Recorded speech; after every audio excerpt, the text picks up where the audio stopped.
C'est qu'on en profite. Je ne vais plus y aller. Alors, je voudrais, les questions, on est entre nous. Je vais, voilà. On est entre nous, c'est-à-dire vous avez le droit de non seulement Ouais. poser des questions, mais faire des témoignages.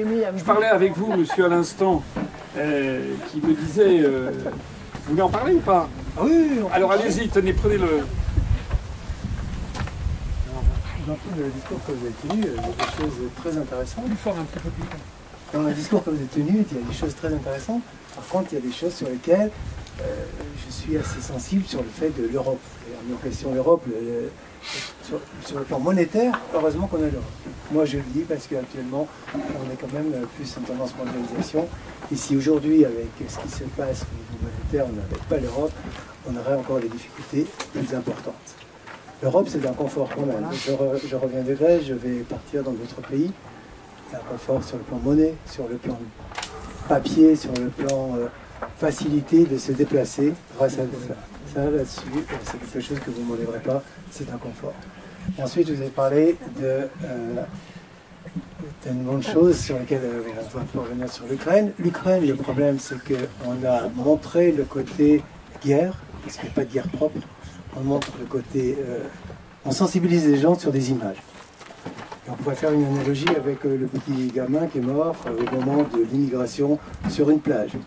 Tout le monde s'en est rendu compte. Et c'est ces images qui frappent, qui sensibilisent les gens et qui leur font oublier l'origine du problème. Et là-dessus, on mène les gens comme on veut. À partir de là, il faudrait revoir les médias, refaire des discours moins... peut-être plus vulgarisé. Alors pourquoi? Parce que maintenant on en arrive à une situation où les jeunes ne savent pas ce que c'est un parlement, ne savent pas ce que c'est un ministre, ne savent pas ce que c'est un député. Et voilà, le problème c'est que l'instruction civique est partie, les gens ont des carences, les jeunes ont des carences très importantes, donc ils prennent argent comptant ce qu'on leur dit par rapport aux gens qu'ils rencontrent. Ce n'est plus une démarche personnelle, c'est complètement fortuit. Rien de fondé. Et on va vers une situation où il y a des gens qui ferment la porte à tout ça, il y a des gens qui s'intéressent et il y a des gens qui se font influencer. Et vous avez totalement raison pour les problèmes climatiques qui sont dits par des gens qui épouvantent, parce qu'on fait l'épouvante, par rapport à des faits qui sont ponctuels. Et les gens confondent climatologie et météorologie. Et avec cette ambiguïté, on peut faire passer tout un tas de messages. Et c'est une particularité des choses. Voilà. Merci pour ce témoignage. Je me permettrai de répondre à votre première objection sur les questions européennes. S'agissant de l'euro, vous me permettrez d'être en désaccord absolument total avec vous, parce que l'euro est une des causes tout à fait essentielles, d'abord de notre dégringolade générale, et de la perte de notre industrie. L'euro est coté sur les marchés internationaux à mi-chemin de ce que serait coté le Deutschmark et la lire italienne, ou la drachme grecque. L'euro est, pour beaucoup de marchés financiers, l'euro c'est une espèce de Deutschmark déguisé, mais pénalisé par les pays du Sud. De telle sorte que l'on a un euro qui a été longuement trop cher pour l'économie française, pour sa compétitivité. Parce que nous n'avons pas la même compétitivité que l'Allemagne. Alors on a beau dire qu'il faudrait Yaka, Faucon, c'est comme ça. Je me rappelle, quand j'ai été entré à la direction qui s'occupait du commerce extérieur à Bercy, il y avait un vieux fonctionnaire qui, lorsqu'il y a eu un changement de gouvernement, qui avait dit, bon, il faut préparer les dossiers habituels. Je dis, c'est quoi le dossier habituel? Ben oui, il faut préparer, il y a un plan PME export. Alors je dis, mais c'est quoi? C'est chaque ministère, dès qu'il y avait un nouveau gouvernement, changement de majorité, le ministre disait, mais enfin, comment ça se fait qu'on a des déficits commerciaux par rapport à l'Allemagne? On expliquait, monsieur le ministre, parce qu'il y a une faiblesse. Dans la grande exportation, ça se passe bien, mais la faiblesse, c'est les petites PME. On n'a pas de PME très performantes, alors qu'en Allemagne, ils ont des grandes spécialités locales. Ils ont beaucoup dans les machines-outils, par exemple. On a un adhérent chez nous, on a des adhérents qui travaillent dans le domaine de la viticulture. Et bon, les machines, par exemple, pour trier les grains de raisin, etc., c'est fabriqué en Allemagne, ils ont quasiment le monopole mondial. Les Karcher, c'est quasiment le monopole mondial. Les échelles pour aller faire du nettoyage d'édifices, les églises, et là, C'est une entreprise allemande qui a le monopole mondial de faire ses camions spécialisés. Voilà. Alors le ministre, quelle que soit sa couleur, il arrivait, puis il disait, bon, bah, alors qu'est-ce qu'il faut faire? Il faudrait quand même que les PME se décarcassent. Oui, monsieur le ministre, on vous a préparé un plan PME export. Donc le ministre lançait, donc il y avait des petites incitations. Évidemment, ça ne changeait rien, parce qu'il y a des problèmes, comme disait De Gaulle, les problèmes, on vit avec. Il y a des problèmes structurels. Les Français ne sont pas des Allemands. Ça, c'est... Je suis désolé d'en arriver à des fondamentaux. Les Français ne sont pas des Allemands. Les Grecs ne sont pas d'ailleurs non plus des Français. Et avoir une même monnaie pour des économies et des situations, des tissus industriels, des tissus agricoles, des combats syndicaux, etc., entre des pays extrêmement différents, ça ne marche pas. Ça ne marche pas, donc l'idée quand nous on propose de sortir de l'euro, c'est justement pour récupérer notre souveraineté monétaire, parce que la politique monétaire est fixée à Francfort, et elle impose à la France ces restrictions budgétaires considérables qu'on n'arrive d'ailleurs même pas à respecter. Les avantages de l'euro, personnellement, ça me fait toujours un peu sourire, parce que si vous voulez, quand vous allez aux États-Unis, au Japon, vous sortez votre carte bleue, voilà, comme quand vous allez en Allemagne. Les échanges maintenant sous forme de pièces et de billets sont devenus presque anecdotiques. Il y a d'ailleurs une vraie volonté peut-être de supprimer à terme tout ce qui est monnaie fiduciaire. Et donc, désormais, le paiement par carte bancaire a rendu l'argument de la facilité, à mon avis, complètement farfelu, en tout cas illusoire. Il est très rare, finalement, qu'on utilise, même maintenant pour des petits achats de 2 €, vous utilisez votre carte bancaire. Et puis, ça me paraît d'un ordre de grandeur, si vous voulez, qui n'est pas comparable aux inconvénients. C'est comme quelqu'un, enfin, excusez-moi, je vais faire un point Godwin, je vous prie de m'en excuser. Mais c'est quelqu'un qui, vous savez que Adolf Hitler est quand même celui qui a inventé les autoroutes, qui a construit les premières autoroutes en Allemagne. Mais également la Volkswagen, la voiture du peuple. Bon. Est-ce que c'est pour autant, honnêtement, les autoroutes, c'est quand même une invention, une belle invention, et la Volkswagen, c'était l'idée d'avoir des voitures pour tout le monde. Est-ce que pour autant ça justifie le régime hitlérien? Je ne suis pas sûr. Je suis même sûr du contraire. Donc voilà, on ne peut pas, alors évidemment, c'est un point Godwin, je vous l'accorde. Mais ça veut dire qu'on ne peut pas juger d'une politique sur des sujets qui sont des sujets de confort, comme vous dites, voilà, un petit peu d'un ordre de grandeur très inférieur. Et puis surtout, il y a aussi l'idée, mais ça je vous renvoie des conférences que j'ai faites, notamment la tragédie de l'euro, l'idée qu'une monnaie plurinationale, ça ne peut pas durer. Ça n'existe pas.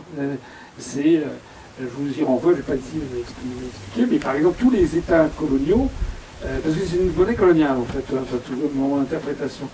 C'est-à-dire, c'est vouloir imposer une espèce de substance, là je vais parler en termes un peu marxiens, à défaut d'être marxiste, c'est-à-dire, vous savez, Marx fait des sous-structures qui influent sur les superstructures. L'idée des entreprises coloniales a toujours été la même chose. On va faire apparaître un sentiment de solidarité, par exemple avec une même monnaie.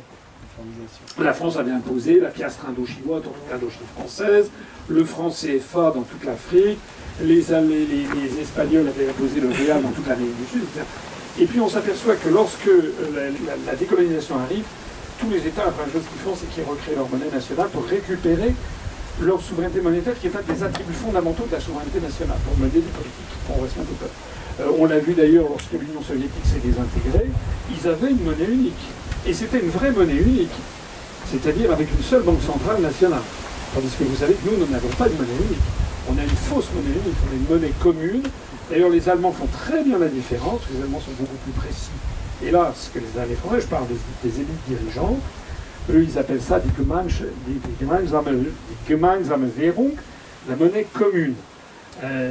Ils opposent ça à die Einheitliche Währung, qui veut dire la monnaie unique, qui est la monnaie de l'unité. Et ça, c'est le Deutschmark qu'ils ont imposé à l'Allemagne de l'Est, lorsque l'Allemagne de l'Est avait été réintégrée dans l'Allemagne de l'Ouest.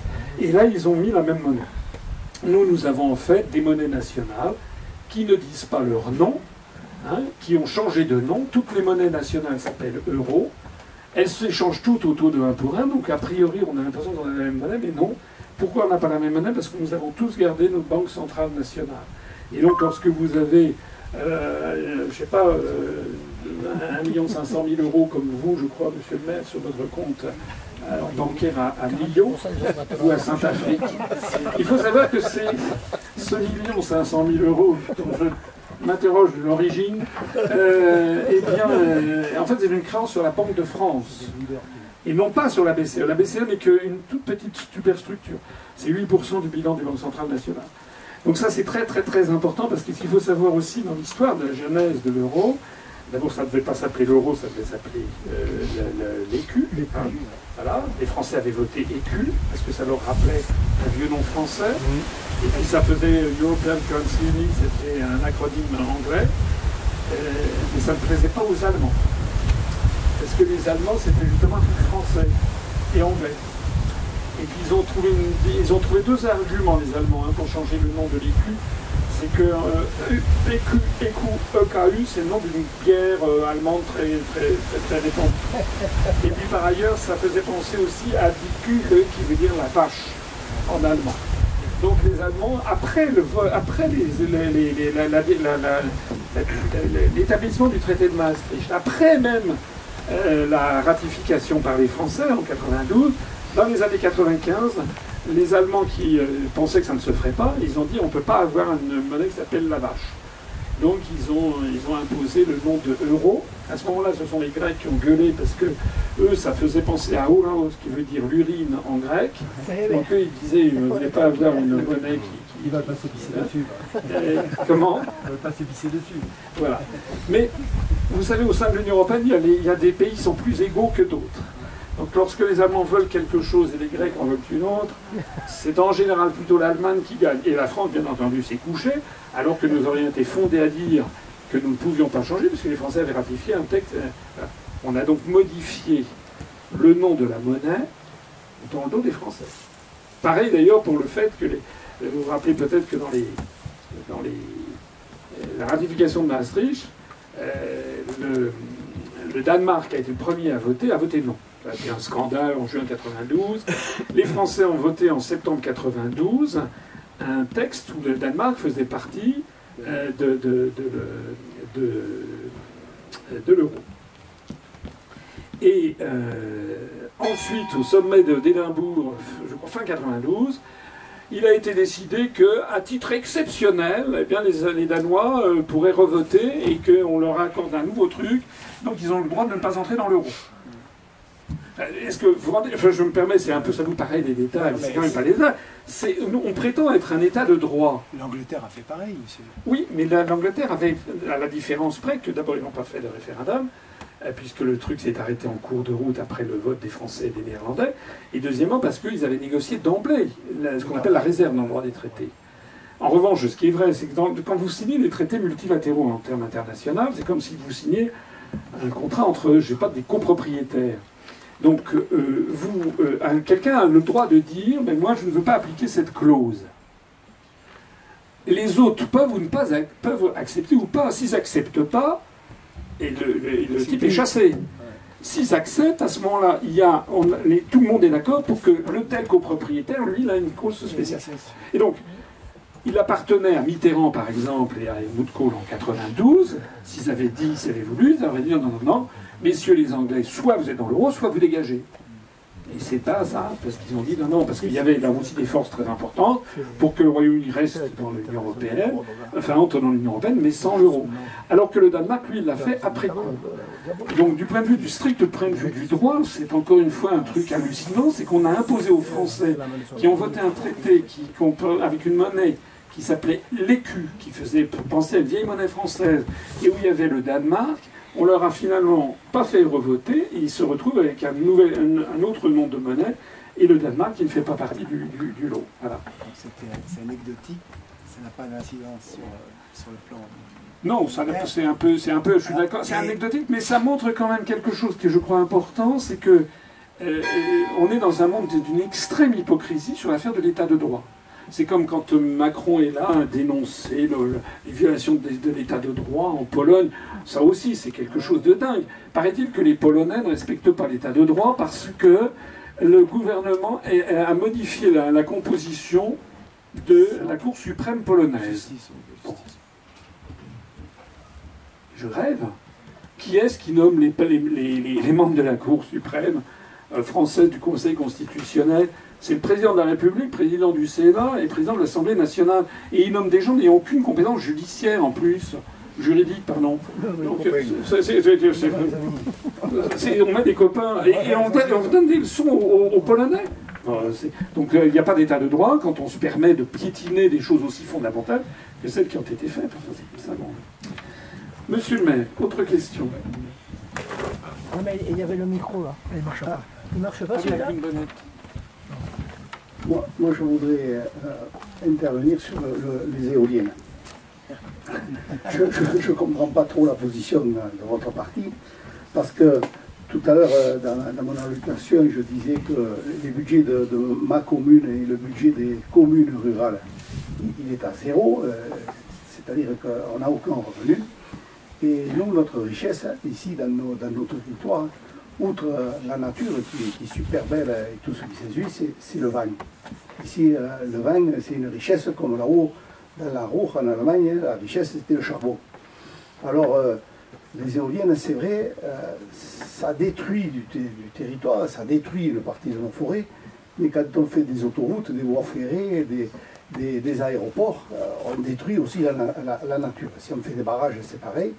Et les éoliennes, moi, il me semble que si elles sont faites modérément, ça, on utilise une énergie qui est gratuite, c'est le vent, comme pour les panneaux solaires, c'est le soleil, et puis ça fait quand même des ressources au niveau de notre territoire, au niveau des territoires ruraux pour ma commune, et la deuxième ressource, c'est la communauté des communes. Si aujourd'hui la communauté des communes n'avait pas les richesses des éoliennes qui sont disséminées sur le territoire, je peux vous dire que les budgets ne seraient pas les mêmes.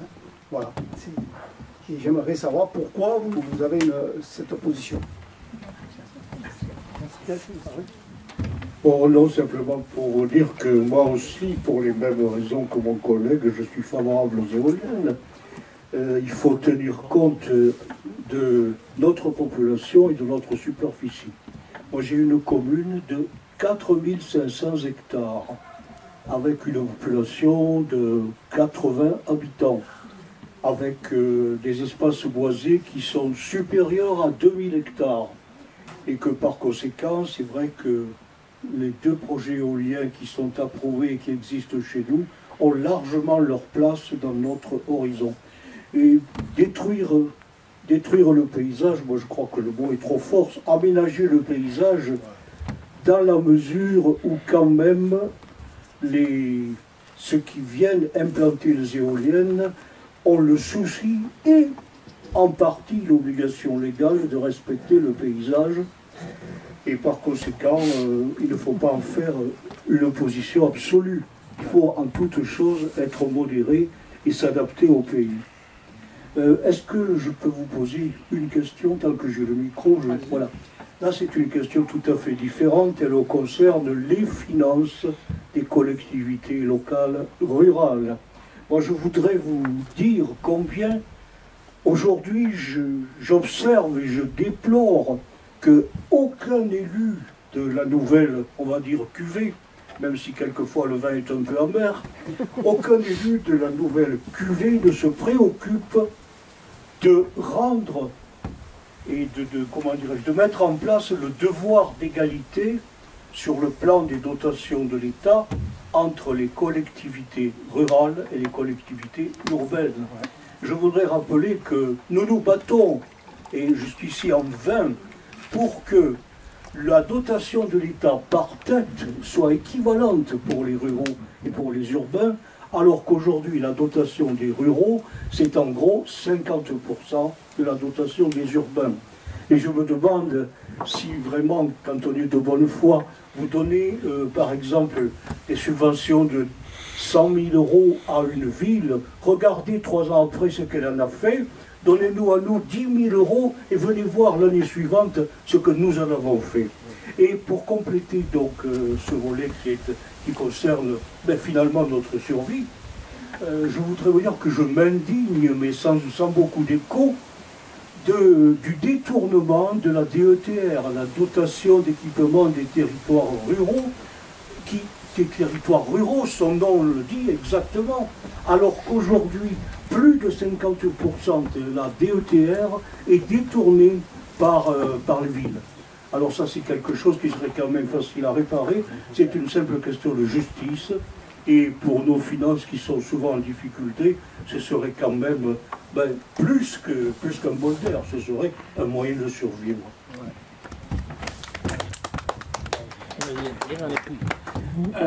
Alors, je vais pas, enfin, je redis pour mémoire quand même, hein, ce qui doit avoir ce que je vous ai dit tout à l'heure. Vous parliez de bonne foi, mais nous n'avons pas affaire à des gens de bonne foi. Nous avons affaire à des gens, je l'ai dit tout à l'heure, je sais que c'est un peu dur à dire, qui ont fait un trait sur les communes rurales. Il s'agit de dégoûter les maires, il s'agit de fermer les communes rurales. Donc, si vous voulez, bien sûr, on ne peut pas le dire. Officiellement, vous avez des gens qui disent, oui, les territoires, Bertrand, il dit, dans chaque phrase, il prononce le mot territoire. Voilà. Et c'est pas parce que, ce qu'il faut bien comprendre, c'est que, alors ça, c'est pas De Gaulle, c'est pas une citation de De Gaulle, c'est une citation de Confucius. Écoutez les paroles, mais observez les actes. Tout le monde sait très bien quelle est la situation des communes rurales. Hein. Et donc, il continue à les asphyxier délibérément. Voilà. De la même façon, moi je sais par exemple dans le programme que j'avais présenté, on n'en a pas parlé, mais je précède peut-être une question sur les déserts médicaux, c'est absolument scandaleux ce qui est en train de se passer. Moi je sais que dans la Nièvre par exemple, maintenant il n'y a plus une seule maternité dans la Nièvre. Il y a quand même des Nivernaises qui accouchent. C'est pas lié à un choix politique, c'est lié au comportement des médecins. Non, c'est lié à la volonté de fermer le maximum, de rationaliser les hôpitaux. Et donc, de plus en plus, il n'y aura plus qu'un seul hôpital par département, peut-être un seul par région. Enfin, et tout ça sous des contraintes que j'ai expliquées tout à l'heure, les contraintes budgétaires, nanani, nanana. Donc, on est en train... on accélère, en fait, la désertification rurale avec cette désertification médiane. Moi, dans mon programme, j'avais proposé notamment d'avoir, pour favoriser... moi, j'ai une fille qui est médecin, qui est chirurgienne, et je vous connais un peu ses amis, etc., et je proposais, par exemple, pour favoriser l'installation de médecins en zone rurale, qu'il y ait une surfacturation de leur consultation qui serait prise en charge par l'État. Combien j'ai dit 5 € par consultation, pris en charge par l'État, pour favoriser l'installation en zone rurale de jeunes médecins. Bon, là, encore une fois, tout est fait pour dégoûter. Alors, je reviens sur l'affaire des éoliennes. Je comprends, hein, dans ma commune de la Nièvre, il y a une commune qui est non loin où le maire que je rencontrais a fait installer des éoliennes. Bon, et évidemment, ça lui rapporte beaucoup d'argent. Bon. Mais enfin, je l'ai redit tout à l'heure, les éoliennes ont un rendement ridicule. Il y a une centrale, la centrale de Neuvy-sur-Loire, une centrale nucléaire qui irrigue plus que la région. Donc je redis ce que j'ai dit tout à l'heure, hein, les 70 éoliennes en mer qui vont être construites, avec d'ailleurs le coût de fabrication des éoliennes elles-mêmes qui n'est pas sans consommation énergétique, loin de là, notamment le béton, ça va produire 0,15% de la production d'électricité de la centrale de Fessenheim qui a été fermée. On est dans ces ordres de grandeur. Hein. Donc voilà, si c'était le truc super efficace, les comparaisons, si vous voulez, avec le TGV ou avec les autoroutes, je suis d'accord. Je suis d'accord que les autoroutes, le TGV, ça abîme le paysage, mais c'est efficace. Ça, on ne peut pas s'en passer. Parce que le vrai problème qui se pose avec les éoliennes, c'est que est-ce que le coût énorme que ça représente, parce que c'est que des milliards qui sont dépensés là-dedans, comment ça va vieillir d'ailleurs, on n'en sait rien. Les éoliennes avec de l'eau de la mer, de l'eau salée et l'air iodé, je ne sais pas ce que ça en sera dans 20 ans. Il y a derrière, ce qu'il faut bien comprendre, c'est qu'il y a des lobbies très puissants. Alors je comprends parfaitement le raisonnement d'un maire rural qui lui, il est étranglé, donc il se dit, ben voilà, je vais faire ça. Mais c'est quand même forcer la main. C'est quand même forcer la main des maires pour... voilà, moi je préférerais 100 fois... C'était d'ailleurs dans mon programme, c'était de revenir à la dotation globale de fonctionnement pour les collectivités locales de l'année 2014, je crois, parce que depuis 2014, ça a beaucoup baissé au cours des 8 dernières années. Donc il faut que l'État fasse son devoir en redonnant aux collectivités locales. Alors évidemment, ça coûte quelques milliards d'euros, mais je l'ai dit tout à l'heure, il y a des économies à faire sur l'échelon administratif. Non, j'avais proposé, pour ce qui me concerne, moi je veux au contraire faire ce que veulent les Français. Les Français, ils aiment bien leur commune, ils aiment bien leur département, ils aiment bien la France, quoi qu'on en dise. Donc je disais, sortir de l'Union européenne, c'est 20 milliards d'euros de moins. Et encore, je vais peut-être encore en dessous. Supprimer les régions. Moi, je ne vois pas pourquoi on a des régions. On s'est très bien porté jusqu'en 1981 avec des établissements publics régionaux qui font de la coordination locale. Mais ce qu'a créé Mitterrand, c'est un nouvel échelon avec 1800 conseillers régionaux à travers la France qui ont leur chef de cabinet, leur directeur de cabinet, leur voiture, leur chauffeur, leur truc et machin, et au point qu'on ne sait plus à quel sens s'adresser entre la région, le département, la collectivité de communes, etc. On ne sait plus à qui tendre la sébille pour aller... C'est pas bien. Donc moi je dis que, mais ça évidemment, pourquoi nous on le propose et aucun parti? Parce que les autres, ils ont des élus qui bouffent à la gamelle. Voilà, c'est ça le truc. Les collectivités de communes, je n'ai pas un avis très tranché sur les collectivités. J'ai entendu des sons de cloche différents. Il y a des collectivités de communes où ça marche pas mal. Il y en a beaucoup où ça marche pas bien. Une fois j'avais vu, je crois que c'est en Normandie, vous vous rappelez, il y avait un maire qui nous expliquait que c'était la catastrophe parce que, effectivement, dans les collectivités de communes, c'est comme un petit peu, je disais, entre l'Allemagne et la Grèce, l'Allemagne prend, comme dans une collectivité de communes, la petite commune, elle se fait souvent bouffer par les grosses. Bon, voilà. Et il y avait un maire qui me disait, il dit, vous comprenez, on est 28 communes. Je dis, tiens, ça me rappelle un nombre, c'est exactement le même nombre qu'à l'époque le Royaume-Uni était encore dans l'Union européenne, c'est le même nombre que d'États que dans l'Union européenne, c'est exactement la même chose. C'est-à-dire qu'il y a des collectivités... Bon, moi je ne sais pas, je n'ai pas de... Ce que je pense, c'est que les coopérations sont importantes. Mais c'est pareil pour les États. Parce qu'il y a des gens qui me disent en général... Quand on parle des questions européennes, mais monsieur, la France est beaucoup trop petite, elle ne peut pas s'isoler, etc. Mais je réponds, mais il ne s'agit pas d'isoler la France. La France, elle n'a jamais été isolée. Qu'est-ce que c'est que cette histoire? Puis la France trop petite, si la France est trop petite alors qu'on a la 6e ou 7e économie mondiale sur 195 États, alors vous faites quoi des autres? Allez dire à l'État d'Israël de fusionner avec les 26 pays alentours. Parce qu'il est trop petit. Moi, il y a des nouvelles. Pareil pour Singapour, pareil pour le Paraguay, pareil pour l'île Maurice. Il y a des micro-États qui se portent très bien, merci pour eux. Et nous, on serait trop petits. Qu'est-ce que c'est que cette histoire? Et par ailleurs, nous, on est en faveur des coopérations internationales. De Gaulle faisait ça. Au même moment que De Gaulle refusait l'entrée du Royaume-Uni dans le marché commun, avait proposé le plan Fouché d'Europe des nations, c'est-à-dire pour interdire toute supranationalité, avait d'ailleurs imposé le compromis de Luxembourg avec la chaise vide, donc pour imposer le refus d'avoir une dérive d'union fédérale, alors que maintenant on y est en plein dedans. Hein. Tout ce qui se passe là, c'est ce que De Gaulle ne voulait pas, justement. Et au même moment que De Gaulle faisait ça, c'est lui qui a lancé le projet Concorde avec les Anglais, et c'est lui qui a lancé le projet Airbus avec les Allemands et avec les Anglais. Donc il était en faveur des coopérations internationales. Et nous, on est en faveur des coopérations internationales. Bien sûr, la vie, elle est comme ça. Lorsque Macron, là, en ce moment, il est en Algérie.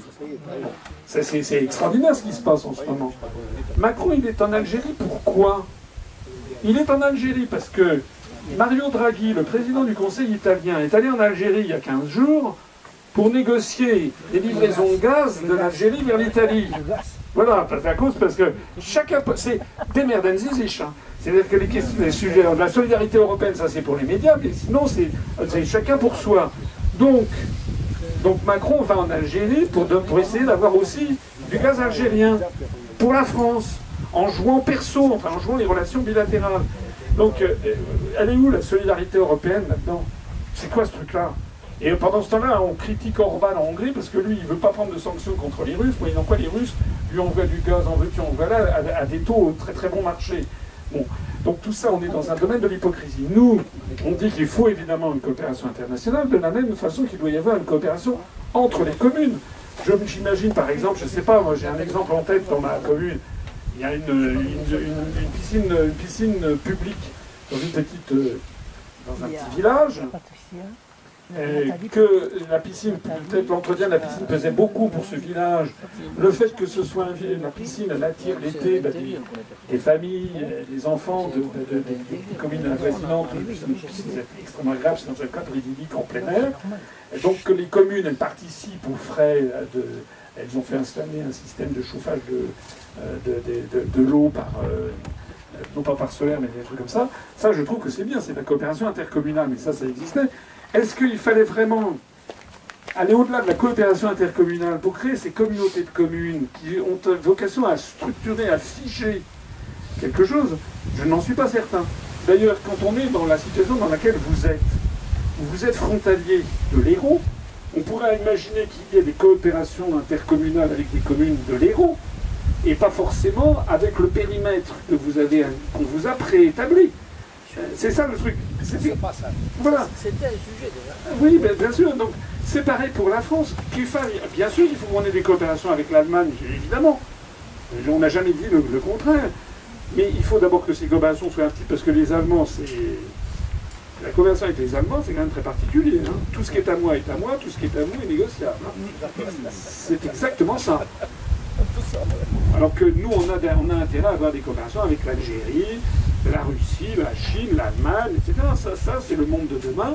Ce qui pose le problème avec l'Union européenne, c'est l'idée d'avoir posé comme ça un jour, pof, en 1950, et puis depuis lors, on reste là-dessus, c'est que dans tous les domaines, on doit fusionner toute notre politique. Et ça veut dire qu'il y a derrière un objectif, comme c'est contraire au bon sens, parce que c'est pas vrai. L'idée, c'est quand même d'avoir effectivement une entité politique supranationale. De la même façon que vous, quand il y a cette communauté de communes, qu'on vous fixe d'emblée, alors qu'il y a des communes avec lesquelles, dans votre communauté de communes, je n'ai pas regardé la carte suffisamment de près, en plus je ne connais pas le coin, mais je suppose que dans votre communauté de communes, il y a des communes qui sont assez éloignées et avec lesquelles vous n'avez pas de lien particulier. Voilà, alors que peut-être que vous avez une commune qui est de l'autre côté de la frontière, qui sépare l'Aveyron de l'Hérault, avec lesquels vous avez plus d'amitié, de liens, etc. Donc il devrait y avoir beaucoup de... Moi, je serais favorable à ce que les maires, ils soient un petit peu, comme disait Philippe le Bel, hein, je vais être empereur en mon royaume. C'est-à-dire que le maire, il est redonné au maire les moyens d'existence, et puis les moyens de gérer, avec peut-être des incitations, des coopérations intercommunales, mais qui ne se rejoignent pas dans un truc figé, parce que le truc figé, il a une arrière-pensée. Et l'arrière-pensée, c'est celle que je vous ai dite, c'est la disparition des communes pour avoir des comtés à l'américaine. Je peux ajouter un petit mot simplement. Excusez-moi de reprendre la parole, mais moi je voulais vous dire, notre communauté de communes, ce n'est pas nous qui l'avons constituée, c'est le préfet qui l'a faite pour nous, notre communauté. Et alors aujourd'hui, si vous voulez, par rapport au fonctionnement ou au dysfonctionnement, je vais vous dire que nous sommes à mi-chemin. Mais depuis le mandat précédent, nous avons passé tout un mandat à ne faire que de l'administratif, c'est-à-dire à mettre en cohérence autant que possible les divers services des communes, etc. Donc voilà. Alors moi je dis toujours par manière de plaisanterie à mes collègues, mais je crois qu'ils l'ont compris, et quelquefois ça les fait réfléchir, il ne faut jamais se marier sans amour.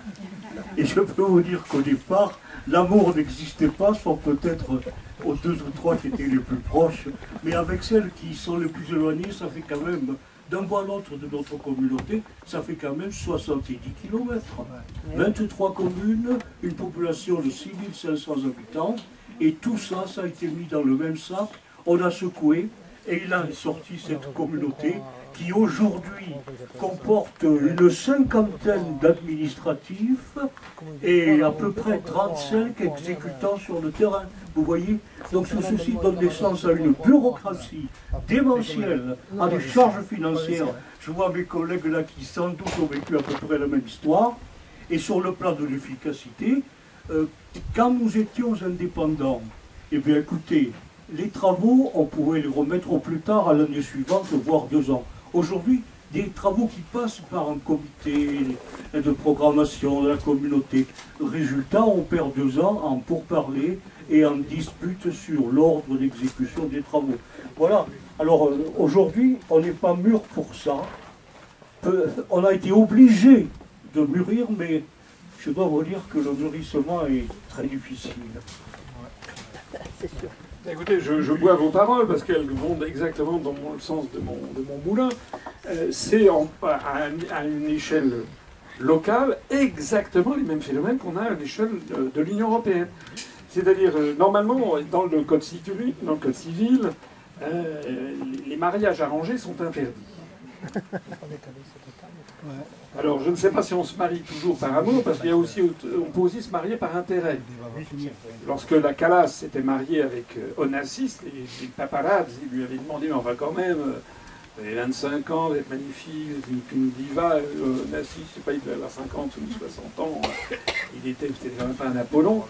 Ils avaient dit, mais pourquoi est-ce que... Pourquoi? Et elle avait répondu, mais parce qu'il est beau comme Crésus. Donc il peut y avoir des barrières. C'est d'ailleurs après Jacqueline Kennedy avait fait le même calcul. Mais là, vous êtes dans un système où vous n'avez même pas de commune qui soit belle comme Crésus, parce qu'en général, je prenais de l'argent pour... Écoutez, on a exactement ce qu'il y a au niveau européen, et vous avez même vous-même repris cette formule extraordinaire de dire quand nous étions indépendants, c'est-à-dire qu'effectivement, on peut être un maire indépendant dans sa commune, c'est le premier magistrat, c'est lui qui décide, il a un vrai budget avec une dotation globale fixe donnée par l'État qui soit, parce que là on la réduit, il s'agit de vous étrangler, de vous faire mourir, hein. C'est la vérité, elle est là. Donc, donc vous ne pouvez pas demander à votre étrangleur quel est le médicament que vous me conseillez. Donc, ils sont là pour vous étrangler, pour vous faire mourir. Donc moi je suis là au contraire pour vous sauver et de dire il faut, c'est comme la France, on est en train d'étrangler la France. Donc la meilleure façon c'est de redonner, c'était dans mon programme de 2014, la dotation globale aux communes, de favoriser les coopérations intercommunales, parce que ça c'est bien, mais ça existait déjà. Il y avait par exemple... On sait faire. On sait faire, mais il y avait aussi les, comment ça s'appelait, les GAEC là, en matière les CIVOM en matière... Voilà, ça existe. Et ça, les gens, ils faisaient ça en fonction, avec des périmètres différents. C'est exactement la même chose que pour les relations internationales, si vous voulez. Par exemple, pour l'Airbus. Donc je rappelle que ça n'a rien à voir avec la construction européenne. L'Airbus, vous avez dans Airbus un certain nombre des pays d'Europe qui fabriquent Airbus, des pays non européens, hein, vous avez le Japon, la Malaisie, l'Airbus A350 par exemple, il y a 10 entreprises japonaises, et il y a des entreprises australiennes, singapouriennes. L'Airbus A350, il a été conçu à Wichita dans le Kansas aux États-Unis. Bon, donc vous avez des... Mais vous avez sur les 27 pays membres de l'Union européenne, vous en avez 14 qui ne mettent pas un rivet dans Airbus. Donc les gens qui vous disent Airbus c'est un succès européen, non, c'est un succès de coopération internationale avec des pays dans l'Union européenne et en dehors de l'Union européenne. Et d'ailleurs c'est très bien, parce que moi je suis, comme je pense, j'espère tout le monde ici, favorable à la paix dans le monde. Et la paix, elle vient, si vous voulez, elle vient des échanges internationaux, commerciaux, financiers, culturels, des touristes, des étudiants, etc., avec tous les pays, pas seulement à l'intérieur d'un périmètre.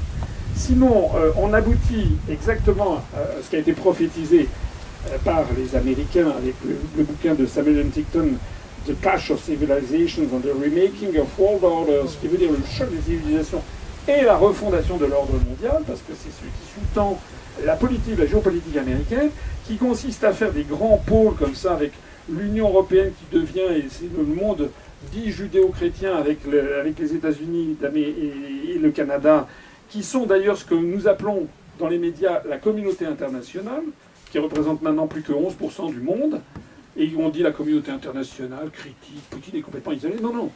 Vous savez que 85% des pays du monde soutiennent Poutine, ou en tout cas n'ont pas pris de sanctions contre Poutine.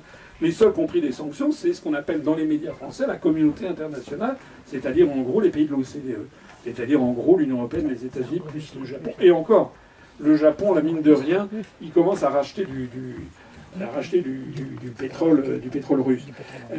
Voilà, donc nous on est en faveur des coopérations internationales, comme d'ailleurs un maire devrait pouvoir faire des coopérations intercommunales avec tous les si qu'on entend, ces trucs, ces machins. Et ça, c'est bien. Oui. L'ordre mondial, vous avez clairement identifié l'oncle Sam qui a la même mise sur beaucoup de choses. Comment vous voyez, vous, l'Europe manager, puisque c'est les Américains qui veulent en fait qu'il y ait l'Europe, mais qui veulent la diviser. Ils sont contents que ce soit divisé. Comment vous voyez ce management? Vous avez parlé de coopération. C'est pas facile de coopérer entre communes, de coopérer entre les Tchèques, les Slovènes et compagnie. Comment vous verriez ce management? Parce qu'il faut quand même qu'il y ait une force économique. On a parlé de confort monétaire tout à l'heure, vous avez un peu éludé la question. Ah non, j'ai pas éludé du tout. Avec la carte, vous avez dit qu'avec la carte bleue, c'était réglé. Ah non, ça c'était en sens de qu'on pouvait payer. Ouais, on peut payer. Ah non, mais sinon je veux faire une conférence sur les dysfonctionnements de l'euro, d'ailleurs qui est en train de s'effondrer sur les marchés internationaux. On ne va pas revenir sur la monnaie, vous avez parfaitement identifié sûrement les points. Mais comment vous verriez ce management justement pour résister à cette division? Parce qu'il faut qu'il y ait quand même une force économique contre l'oncle Sam qui quand même a des visions assez grandioses. Et vous les avez identifiées. Mais il faut partir du réel. Je travaillais dans une entreprise qui est en Russie, aux États-Unis et en Allemagne. Donc, si vous voulez, donc, je ne suis pas traumatisé. Non, mais on fait du business avec tous ces pays. Oui. L'économie, mais c'est ça, si vous voulez. Dessus. Ah, d'accord. Mais moi, je suis en faveur du réel. D'accord. Le réel, c'est quoi? Ce sont les coopérations internationales. Vous avez dit quelque chose, ça fait partie, excusez-moi, mais ça fait partie des éléments du catéchisme européiste qui part du principe on est trop petit, il faut absolument qu'on fusionne, qu'on fasse, parce que l'union fait la force. Mais le problème, c'est que ça ne marche pas. C'est faux. C'est faux. Les États-Unis d'Amérique se sont créés d'une façon... Il faut revenir à l'histoire. L'histoire, c'est quoi? C'est que les États-Unis d'Amérique, ce sont des peuples, enfin des populations, venues d'Angleterre, d'abord, à partir des pèlerins du Mayflower en 1620, qui ont publié une déclaration, les pèlerins du Mayflower, c'est le 11 mai 1620, pour faire en part. Et donc ils ont dit, voilà, nous avons décidé de nous constituer en un seul corps civil et politique. Ce sont des gens qui étaient chassés d'Angleterre parce c'était des gangsters, d'ailleurs ça leur est resté, ils étaient à la Tour de Londres, et puis c'était aussi des religieux un peu illuminés, ça leur est aussi resté d'ailleurs. Je rappelle quand même qu'ils se sont répandus sur une terre où ils ont commencé le génocide des Indiens, ils ont piqué les terres de tout le monde, et puis ils se sont répartis des terres vierges, enfin dites vierges, en chassant tout le monde. Et donc ils ont donné ça, il y avait le fondateur des Quakers, vous savez, il s'appelait William Penn, c'était un Anglais. Les Quakers, ce sont des gens qui avaient une foi tellement ardente qu'ils tremblaient, donc quake ça veut dire trembler, un tremblement de terre, c'est earthquake. Donc voilà. Et donc lui, on lui donne une forêt, on l'appelle ça d'un nom anglais, Pennsylvania, ça a donné la Pennsylvanie. C'est la forêt de M. Penn, qui est le fondateur d'une secte d'illuminés. Après ça, on a donné la Virginie, donc ça c'est la terre de la Sainte Vierge. C'est ça le début des États-Unis. Et ce sont des gens qui se répandent sur une terre en tuant tout le monde, ou en les mettant en esclavage, et qui se partagent un gâteau qui n'appartenait finalement à personne. Alors, si vous aimez la physique nucléaire, on a affaire à ce que j'appelle, moi, donc j'essaie de présenter ça d'une façon compréhensible, on a affaire à ce qu'on appelle la fission nucléaire. C'est-à-dire qu'il s'agit de diviser. Diviser, c'est toujours facile. D'ailleurs, la loi de la nature, regardez un arbre, il a un tronc, puis après il a des grosses branches, puis des branches plus petites, etc. Et tout dans l'univers, ça s'appelle la loi de l'entropie universelle, les choses se divisent naturellement. Voilà, les partis politiques se divisent, les familles se divisent, ils ont des enfants qui ensuite essaiment, s'en vont, etc. Toutes les religions, le christianisme s'est divisé en différentes branches, l'islam est pareil, le bouddhisme pareil, etc. Voilà. Donc, créer une entité qui se divise ensuite, c'est assez facile, mais avec le même substrat d'origine, la même langue d'origine, la même volonté politique d'origine. Donc, ils ont fait des clones d'une même volonté. C'est comme ça que se sont constitués les États-Unis d'Amérique. Les gens qui rêvent de faire les États-Unis d'Europe, eux, c'est le schéma exactement inverse. C'est-à-dire, on part de 27 pays totalement différents, que l'histoire a séparés depuis très longtemps, qui ont chacun des populations différentes, des langues. Il y a quand même 24 langues officielles dans l'Union européenne. officielle. Et il y en a tellement qu'en fait, il n'y en a plus qu'une, c'est l'anglais. Bon. Et donc, alors même que l'Angleterre n'est plus membre de l'Union européenne. Mais donc, vous avez... vous savez, par exemple, les Hongrois, on parle beaucoup de Orban ces jours-ci, vous savez que le peuple hongrois est un peuple très particulier, qui a une langue, la langue magyare, qui appartient à un rameau, je crois, ouralo-altaïque, qui est très très spécial. Ils ont c'est un peuple à part. Bon, vous avez la Pologne, c'est un peuple à part, c'est un peuple slave, complètement catholique. Vous avez d'autres peuples, il y a les peuples qui ont été romanisés, comme les Roumains. La langue de la Roumanie, c'est une langue latine qui est assez compréhensible, enfin qu'on comprend assez volontiers le texte quand on est français, parce qu'il y a beaucoup de mots, c'est comme l'italien, des mots qui viennent du latin, rien à voir avec la langue bulgare. Bon, on est donc dans des pays extraordinairement différents. Et là, on part du schéma inverse, qui est non pas la fission nucléaire, mais la fusion nucléaire. On n'est plus dans le cadre de la bombe A, on est dans le cadre de la bombe H. Or, vous savez que c'est extrêmement difficile d'avoir une bombe H, alors que c'est très facile d'avoir une bombe A. Parce que de la bombe A, il suffit d'avoir de l'uranium-238, naturellement il explose. Alors que la fusion nucléaire, c'est de fusionner des atomes d'hydrogène. Et donc, enfin, excusez-moi de faire ce développement, mais j'essaie de trouver des images qui fassent comprendre aux gens ce que je veux dire. C'est que pour faire exploser une bombe H, il faut une bombe A. Le détonateur d'une bombe H, c'est une bombe A. Il faut une telle énergie de départ parce que c'est contraire à la nature que de fusionner des choses. C'est quelque chose de... C'est comme un arbre dont on voudrait revenir au truc d'origine. Alors, il y avait De Gaulle qui, avec son génie, il avait dit tout ce que je viens de dire là, il avait dit en une seule phrase, on ne fait pas une omelette avec des œufs durs. C'est génial. Voilà. C'est-à-dire on a affaire à des œufs durs. Voilà. Et les gens qui pensent qu'on va faire une omelette se plantent. Voilà. Parce que c'est contraire. L'histoire, elle a passé. Hein. On ne peut pas faire comme si les 2000 ans d'histoire, la création des entités étatiques, des peuples, des nations, de leur tradition syndicale, de leur religion aussi, de leur histoire. Au sein de l'Union européenne, vous avez des fractures. Ça, je vous renvoie à ma conférence sur l'histoire de... je crois que c'est sur l'histoire de France. Vous avez la France fait partie des groupes qui ont été romanisés, alors qu'il y a la majorité maintenant des pays de l'Union européenne n'ont pas été conquis par Rome. Vous avez en tout cas l'Allemagne est divisée entre la partie rhénane, bavaroise qui est catholique et tout le reste qui est protestant, qui n'a pas été romanisé. Vous avez toute la Scandinavie, vous avez tous les pays des Balkans qui eux ont été conquis par l'Empire ottoman, qui ont été islamisés et qui après se sont précipités sur l'orthodoxie, enfin, en opposition. Vous avez donc des schémas de pensée extraordinairement différents et qui ne marchent pas. Regardez par exemple actuellement, les pays de l'Est vacillent face à la Russie. La Bulgarie, elle a été toujours un allié traditionnel de la Russie, notamment depuis que le tsar Nicolas Ier, au XIXe siècle, a libéré progressivement ce qu'on appelait la Valachie, la Roumanie, puis le nord des Balkans, c'est-à-dire la moitié nord de la Bulgarie actuelle, de l'Empire ottoman. Donc depuis cette période, ces pays ont un sentiment de dû vis-à-vis des Russes. Du temps de l'Union soviétique, vous aviez la Bulgarie de Todor Zhivkov était le meilleur élève du camp socialiste. Ils appliquaient absolument tout ce que voulaient les Russes. Voilà, donc moi je vous dis, c'est pas une stratégie que d'essayer de faire quelque chose qui est contre la nature. Il vaut beaucoup mieux avoir des relations qui correspondent aux intérêts nationaux.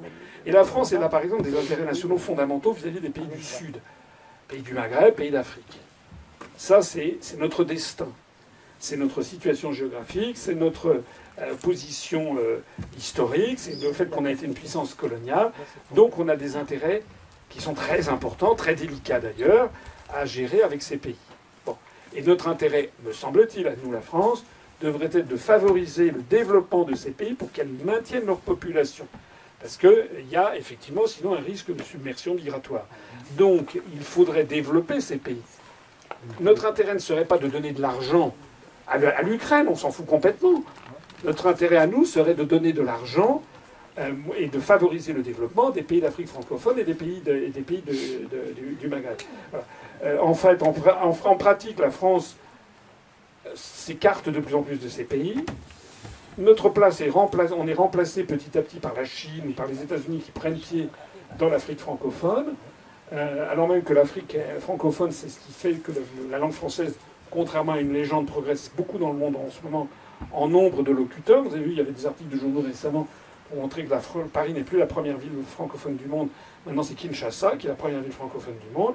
Et donc, on sait qu'en 2070, la langue française sera peut-être la 4e ou la 3e langue la plus parlée du monde, dont plus de 85% ou 90% sur le continent africain.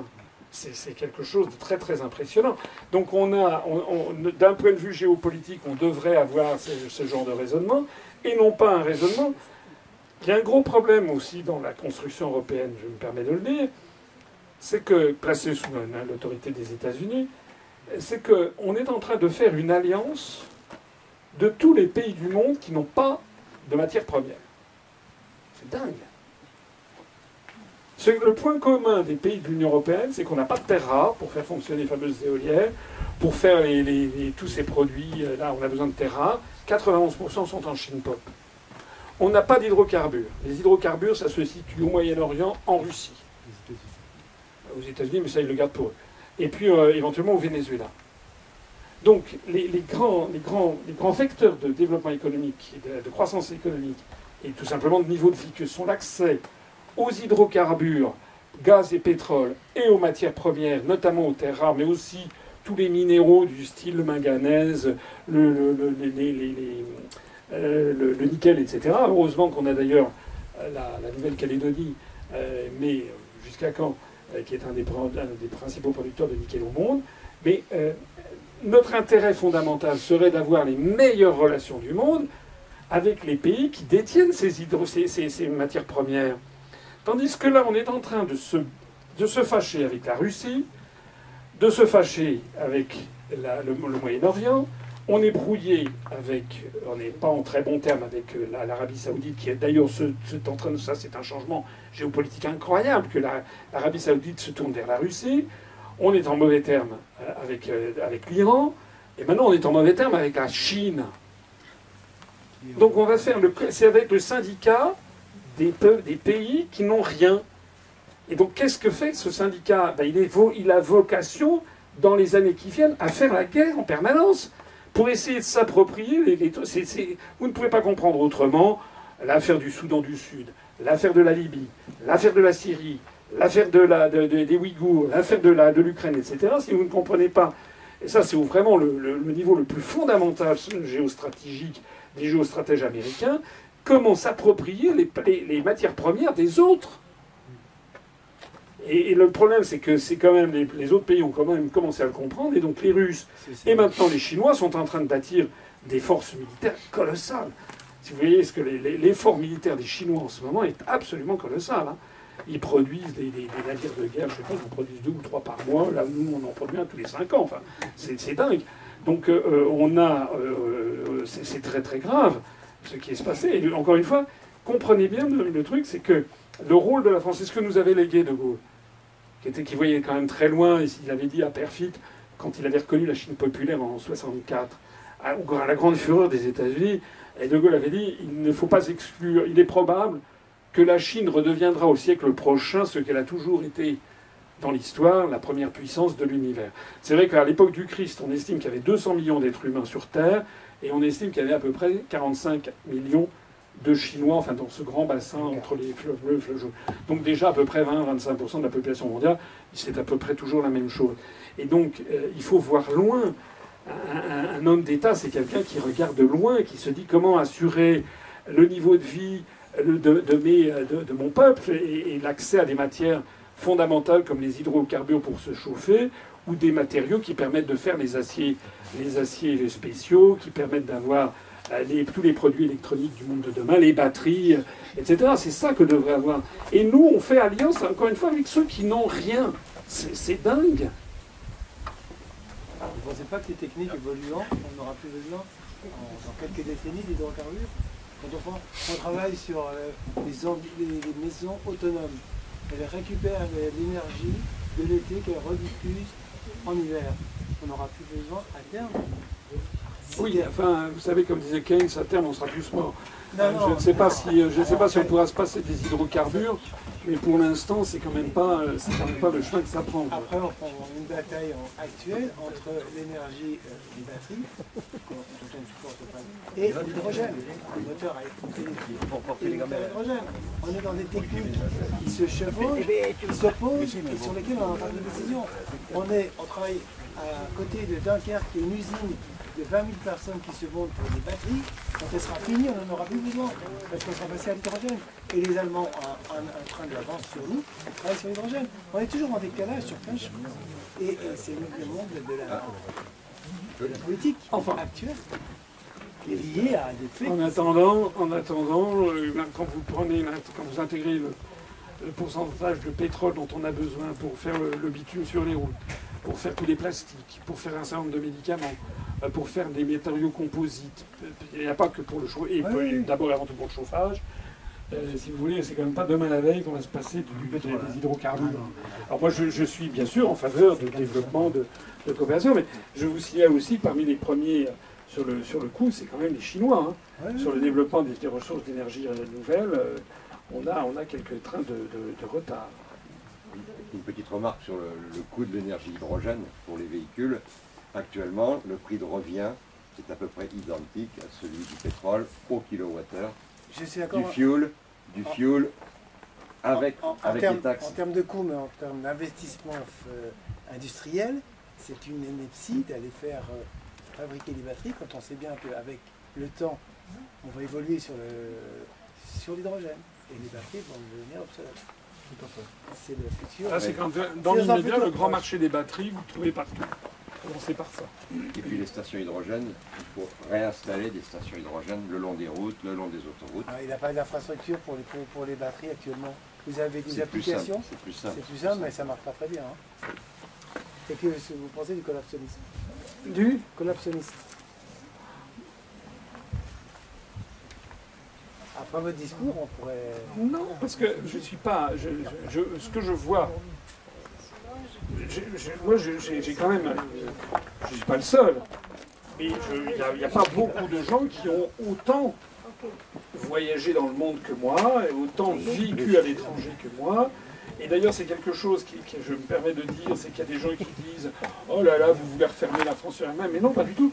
À l'UPR, il y a une surreprésentation de Français qui soit vivent à l'étranger, soit de Français d'origine étrangère. On a un nombre tout à fait significatif de binationaux, des gens comme ça, qui sont effarés de voir la dégringolade de la France et de l'Europe parmi les nations du monde. Donc, moi, je ne suis pas du tout en faveur de la comment dirais, d'un monde passé, etc. Je pense qu'il faut la décroissance. Moi, personnellement, je n'y crois pas trop. Je pense, en revanche, qu'il peut y avoir... alors maintenant, la dernière truc à la mode, c'est la décroissance de la population. Ça peut arriver d'ailleurs tout à fait, parce que comme on dit, il y a un problème boursier qui dit les armes ne montent pas jusqu'au ciel. Là, on est dans une phase... On va franchir au mois de novembre, je crois, les 8 milliards d'habitants sur Terre. Donc c'est aux alentours du 20 novembre, je crois.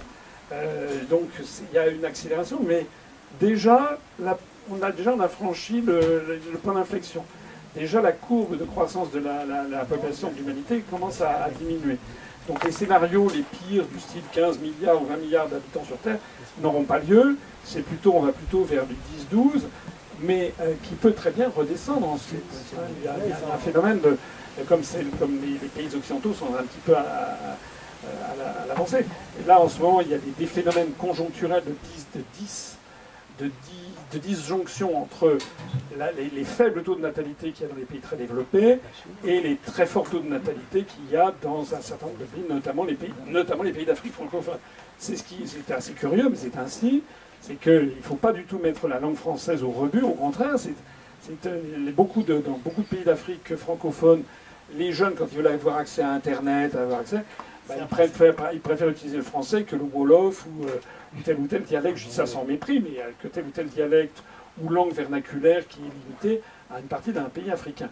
Donc du coup, la langue française se développe, mais elle s'africanise, elle devient beaucoup moins... Et ça, c'est quand même pour le rayonnement de la France, parce que une langue, c'est aussi une vision du monde. Ça, c'est important à comprendre, vraiment. Hein, ça fait partie des choses... si vous voulez, il y a un truc... par exemple, tout ce qui est actuellement les dysphories de genre, comme on dit, hein, le transgenre, enfin, c'est des trucs à la mode, tout ça, c'est très anglo-saxon. Et ça correspond assez bien au monde anglo-saxon, dont je peux me permettre de le dire, parce que vous savez qu'en anglo-saxon, on ne connaît pas le féminin et le masculin. On dit a man, a woman, a boy, a girl. Voilà. Alors que... Comment ? Vous avez oublié, on n'a pas parlé écologiste, dit. Oui. Alors que... oui, alors que nous appartenons à une vision du monde très différente, qui est le monde latin, avec, très, très sexualisé. Un homme, une femme, etc. C'est donc, si vous voulez, on le voit bien avec toutes ces modifications de l'alphabet, les lettres avec les E.E.S, enfin ce genre de trucs. C'est une volonté de démantibuler tout ce qu'a été la France. Hein. Là, les Verts sont des experts en la matière, parce que bon, le masculin l'emporte sur le féminin. On apprenait ça quand on était petit. Alors je dis pas que c'est bien. Et je dis que c'est 2000 ans d'histoire. Hein. C'est 2000 ans de formatage des opinions publiques latines, en fait. Voilà. Et c'est encore différent en Allemagne, où par exemple en Allemagne, la différence est encore différente, parce qu'ils ont un neutre qui est très très actif. Nous, en France, on a des réminiscences de neutre. Quand on dit, par exemple, les gens qui disent il ne faut pas dire Madame le ministre, il faut dire Madame la ministre, Madame l'auteuse ou l'auteureux, je ne sais pas quoi. Elles sont des gens qui oublient simplement que c'est une réminiscence en français d'un genre qui est le genre neutre, qui existe en latin. Et donc, quand on dit Madame le ministre, c'est pas un masculin, c'est un neutre. C'est-à-dire c'est la fonction qui est neutralisée. Donc on a ces développements mais au lieu d'expliquer aux gens ce monde dont on est issu, qui n'est pas forcément le meilleur, mais c'est le nôtre. Hein, comme disent les anglo-saxons, comme disent les anglais, right or wrong, it's my nation. Quelle est raison ou tort, c'est mon pays. It's my country. Donc voilà, nous on est sous une espèce de domination intellectuelle, morale du monde anglo-saxon qui veut nous imposer cette justement désexualisation par exemple de la langue, alors que vous avez des quantités d'autres pays qui fonctionnent sur un schéma différent. Vous savez que c'est la fameuse anecdote, c'est que les Inuits, les populations qui vivent dans le Grand Nord, qu'on appelait jadis les Esquimaux, qu'on n'appelle plus Esquimaux, c'est-à-dire mangeurs de chair crue, donc c'est considéré comme péjoratif. Les Inuits, ils ont, paraît-il, une cinquantaine ou 80 mots pour désigner la neige. C'est-à-dire que parce qu'ils ont un appareil de vocabulaire qui leur permet de distinguer 50 états ou 60 états différents de la glace, de la neige, à tel moment, etc. Quand vous n'avez pas ça, vous ne voyez pas. Vous n'avez pas la même chose. Hein, donc là, on en arrive vraiment à des schémas, c'est de la psychologie, c'est de la linguistique. Jamais pas dans le whisky. Comment ? Jamais pas dans le whisky, la glace. C'est de l'ethnologie, là. Vous rentrez dans un document. Oui, bien sûr, mais si vous voulez, il faut bien comprendre que nous avons au sein des pays de l'Union européenne des visions du monde et de l'histoire. Mais c'est ce qui fait le caractère de la vie. Si on était tous uniformes, mais bien sûr. ce serait très triste. Bien sûr, c'est pour ça que je ne veux pas de l'Union européenne, parce que c'est un rouleau compresseur. C'est l'idée. Chacun garde son identité, ses racines. On ne peut pas les enlever, les racines. Mais non, mais c'est quand même la vérité, consiste à nous imposer de devenir, d'abord de détruire au passage les États-nations, puisque ça c'est quand même le truc qui nous pend au nez, et de bâtir un truc qui ne marche pas, qui ne marchera pas, qui explosera comme l'Union soviétique a explosé, et qui pendant ce temps-là nous fait régresser dans le rang des peuples et des nations. Enfin, si vous voulez, un truc qui depuis 60 ans, les Chinois ils ont un proverbe pour ça, ils disent c'est dormir toute sa vie que de croire à ses rêves. Si vous voulez, une stratégie qui ne marche pas, qu'on continue contre vents et marées à vouloir faire fonctionner, et qui plus est, en ajoutant à chaque fois des trucs pour...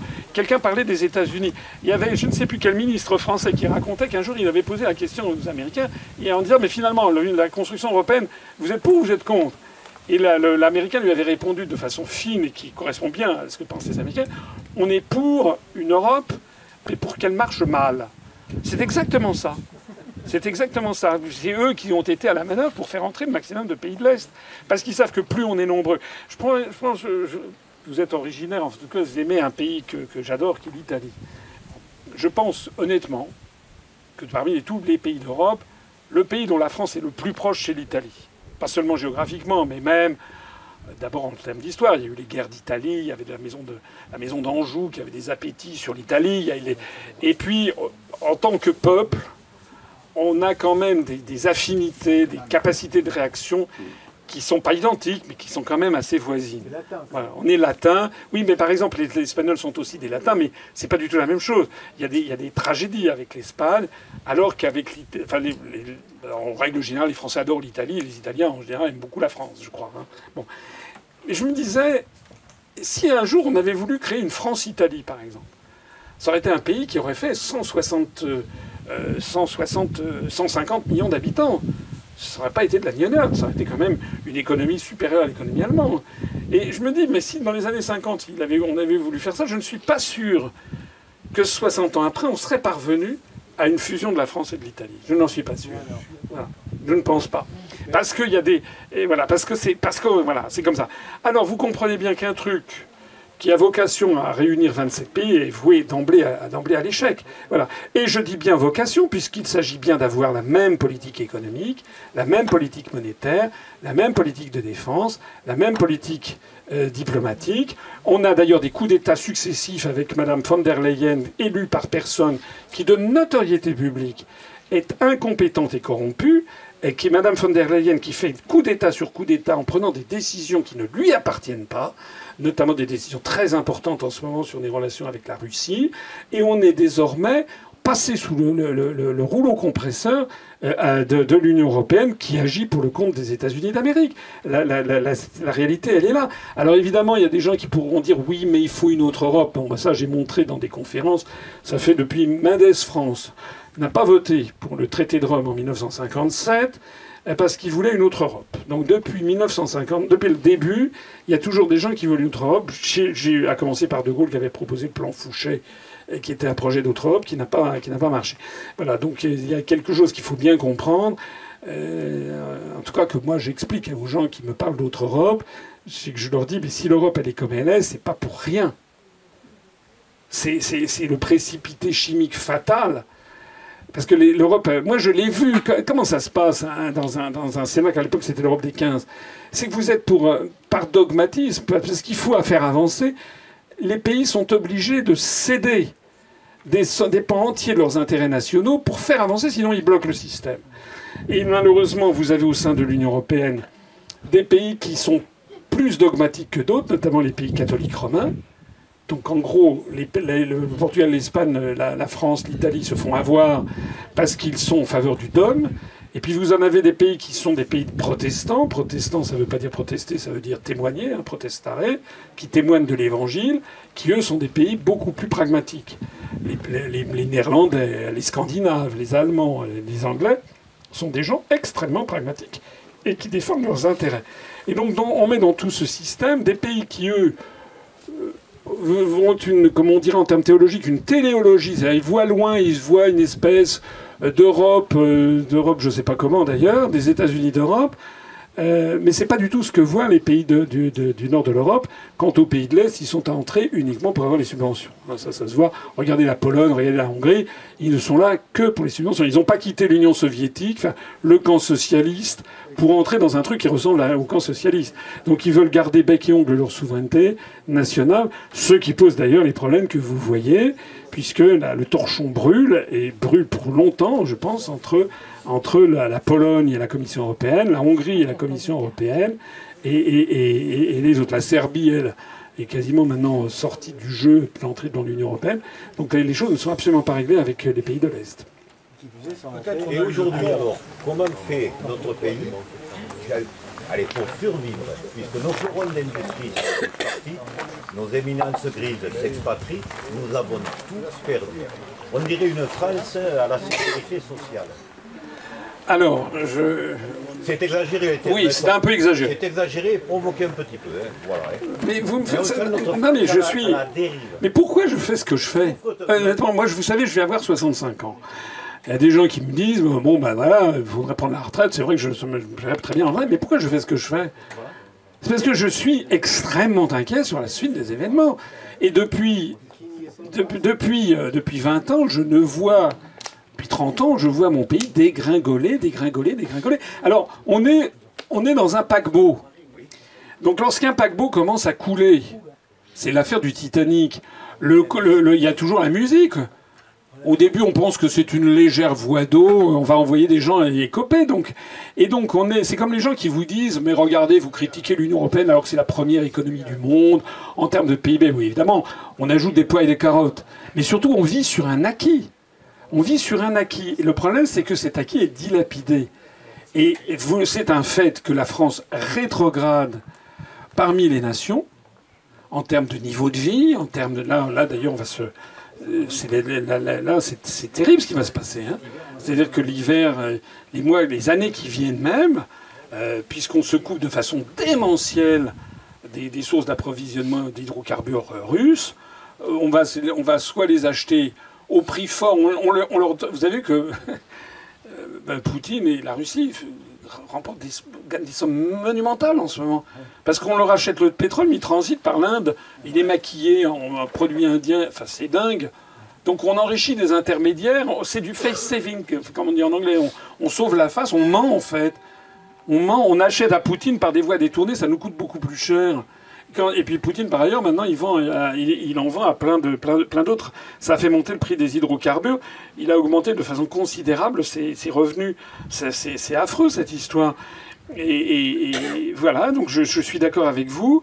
Alors, il y a encore des fleurons qui continuent d'exister, mais ce n'est pas quand on est dans un village comme ici qu'on va dire le contraire. Moi, je vois la France quand même mourir. Se dégrader, beaucoup de jeunes qui envisagent de s'expatrier, et ils n'envisagent pas de s'expatrier, c'est pas le Luxembourg, le Danemark ou l'Allemagne qui les fait rêver, hein. Ils envisagent d'aller au Canada, en Australie, voilà, c'est le monde. Parce que c'est ça, ou en Asie, c'est ça aussi que n'ont pas vu les constructeurs à l'origine du dogme européen. Il faut bien comprendre que c'était un mondialisme. Il faut relire le discours de Victor Hugo de 1840, au discours de la paix de 1849. C'est là où il est question pour la première fois des États-Unis d'Europe. Victor Hugo dit qu'il faut créer les États-Unis d'Europe, la France, l'Italie, l'Espagne, voilà, la Russie, je trouve qu'il n'avait pas parfaitement bien compris ce qui allait se passer, se fondront dans une entité européenne comme jadis la Lorraine, la Bretagne, etc. Bon. Alors il faut regarder, ça vous trouverez l'original sur notre site upr.fr.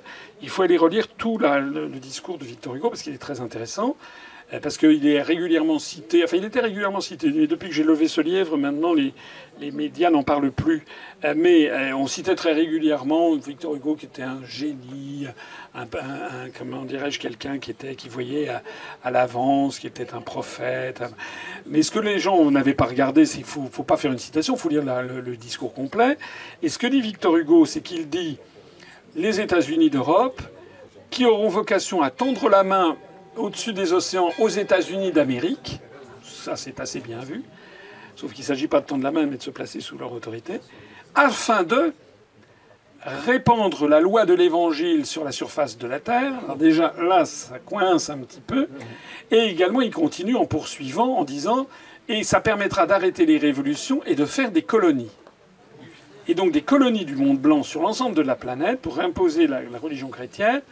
Et dit-il a cette phrase absolument terrible, « Il s'agira de rendre l'Afrique à l'homme et l'Asie à la civilisation. » C'est-à-dire que pour le Victor Hugo de 1849, il ne parlera pas de la même façon en 1860, hein, après le sac du Palais d'été, mais en 1849, quand il parle des États-Unis d'Europe, il s'agit de rendre l'Afrique à l'homme, sous-entendu, il n'y a pas d'homme en Afrique, ce sont des animaux.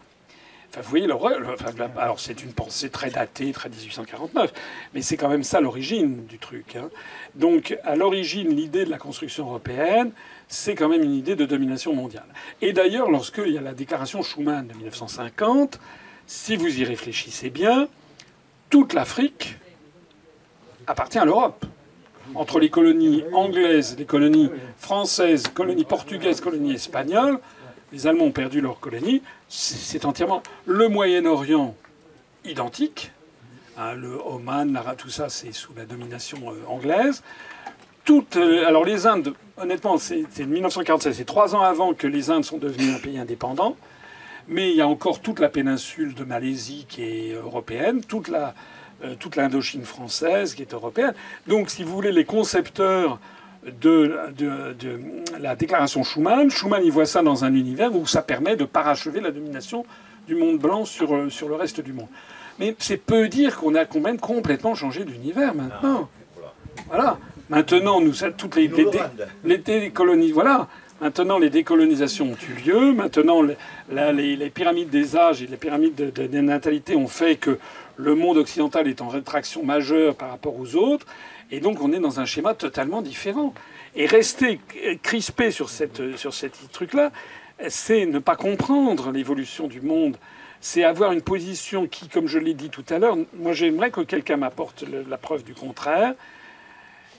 Faire alliance avec des pays qui n'ont pas accès aux matières premières stratégiques, que ce soit en matière énergétique ou en matière, ne peut nous amener qu'à des conflits, qu'à des guerres d'appropriation, de rapine en fait, comme le font les Américains sur le reste du monde. Et donc, quand on avait, vous savez, quand il y a les expéditions de Chine en 1860, où la France, avec l'Angleterre, est en train de désintégrer l'Empire mandchou. Nous, on a des armes à feu, les Chinois, ils n'en ont pas. Les Chinois, ils ont inventé les feux d'artifice, mais ils n'ont pas pensé à transformer ça en armes à feu. C'est le monde occidental qui a fait des armes à feu. Et de la même façon que les Chinois, vers 1435, ils ont un grand navigateur, Changyi, qui a fait des grandes expéditions de découverte dans tout l'océan Indien, qui est allé découvrir. Puis après, il est rentré chez lui, puis il a dit à l'empereur, voilà ce comment c'est, puis il a dit, bon, très bien. Alors que les Occidentaux, à partir de Henri le Navigateur, le roi de Portugal, à peu près à la même période, vers 1420, il envoie les découvertes. Ça, découvrir pour les Occidentaux, découvrir des nouvelles terres, c'est on va les piquer. Donc on n'a pas du tout la même et c'est pas à notre avantage, honnêtement, l'avantage du monde européen. Donc on est face à un univers maintenant qui a changé, et les Chinois ne pouvaient pas se défendre en 1960. Maintenant, voilà. Lorsque Macron, ou lorsque des gens parlent de haut à Poutine, il faut vraiment faire très très attention. Vous avez vu que la grande muette quand même tire la sonnette d'alarme. J'ai vu, il y a eu des articles qui ont parlé de l'armée française, une armée bonsaï. C'est quand même le concept de l'armée bonsaï, c'est-à-dire on a de tout, mais un tout petit peu. C'est-à-dire on n'a rien en fait. L'armée bonsaï, c'est comme j'ai dit, nous on a un chef d'État, une tête d'État qui est une tête de Givaro à ce moment-là. Il n'y a rien dedans, quoi.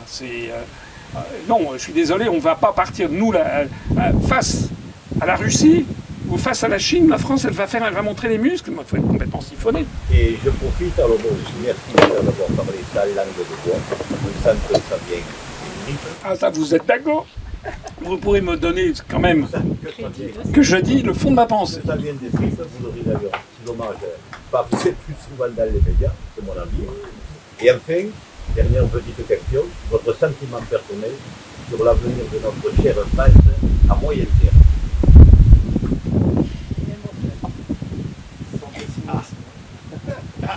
Elle est bon, cher.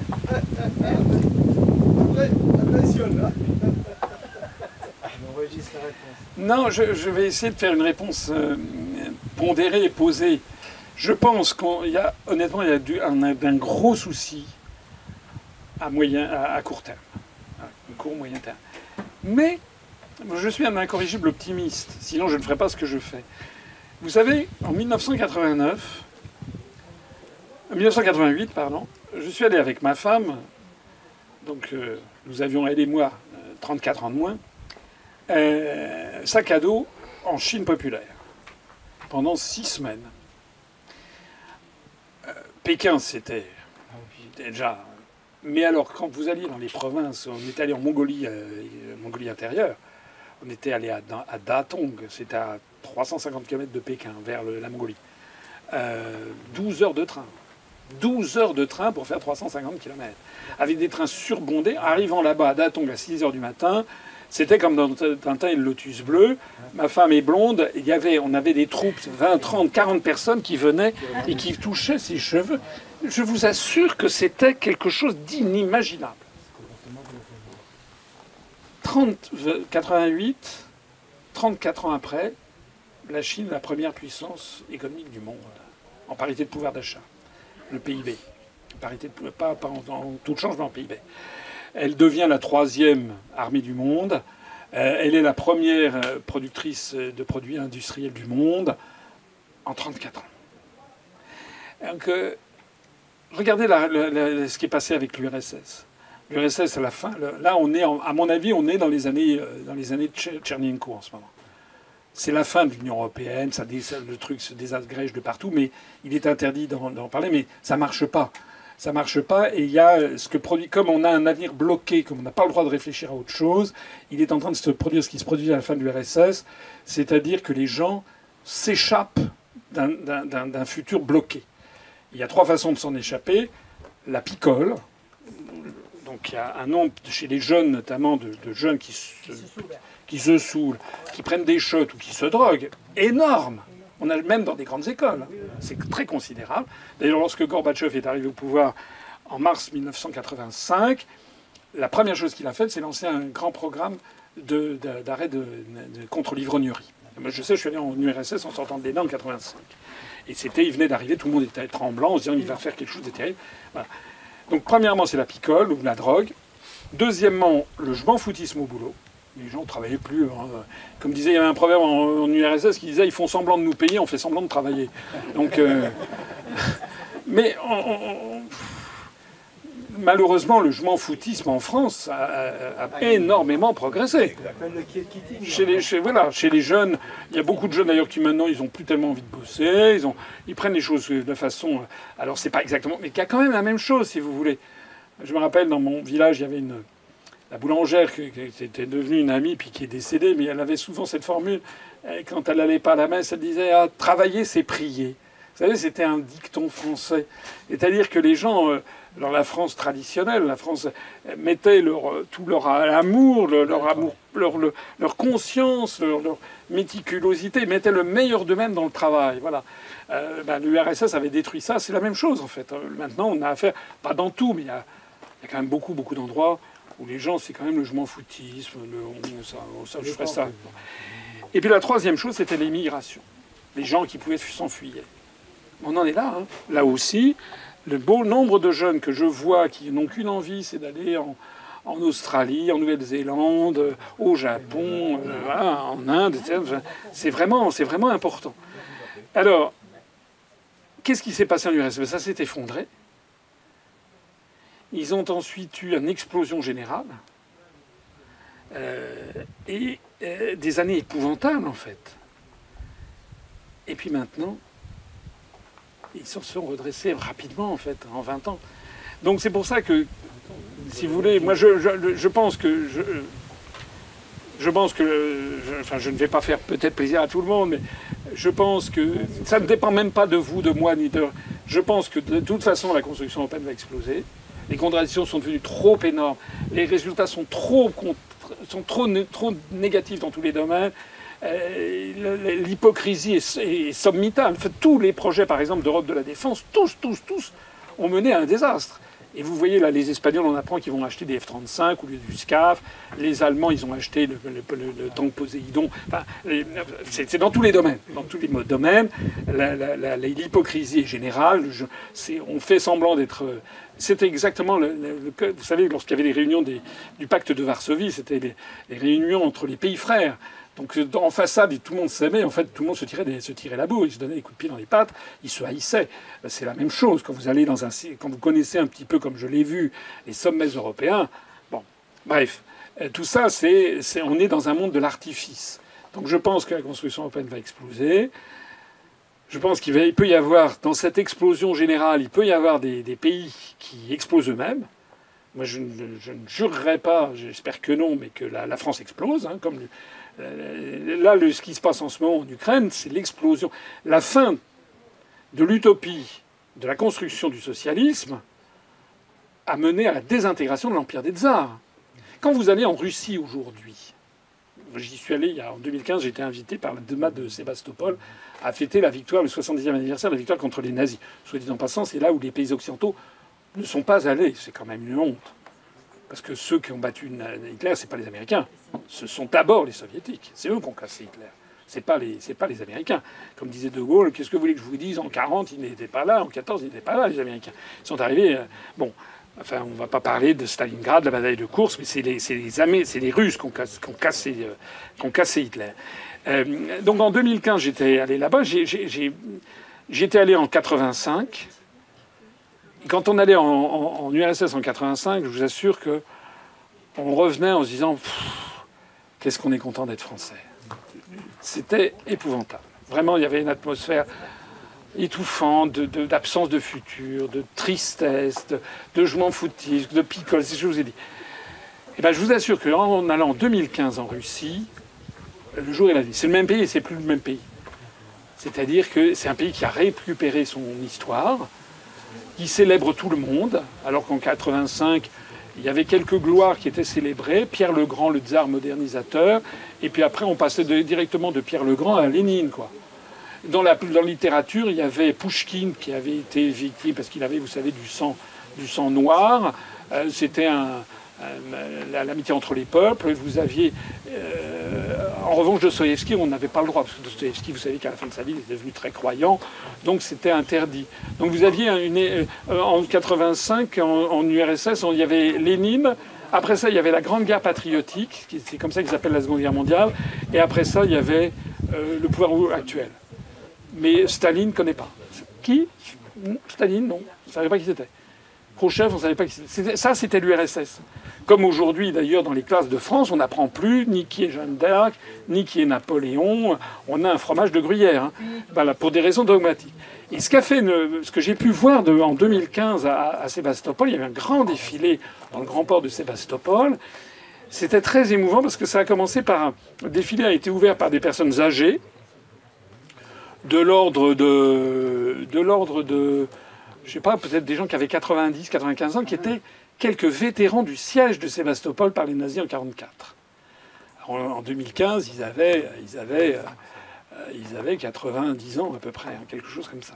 S'ils avaient 20 ans en 1944, ça veut dire qu'ils étaient nés en 1924, donc voilà, ils avaient 91 ans. Bon. Donc il y avait 3, 4, 5 très très vieux monsieur, et qui étaient avec bardés de décorations soviétiques. Ils ouvraient le défilé.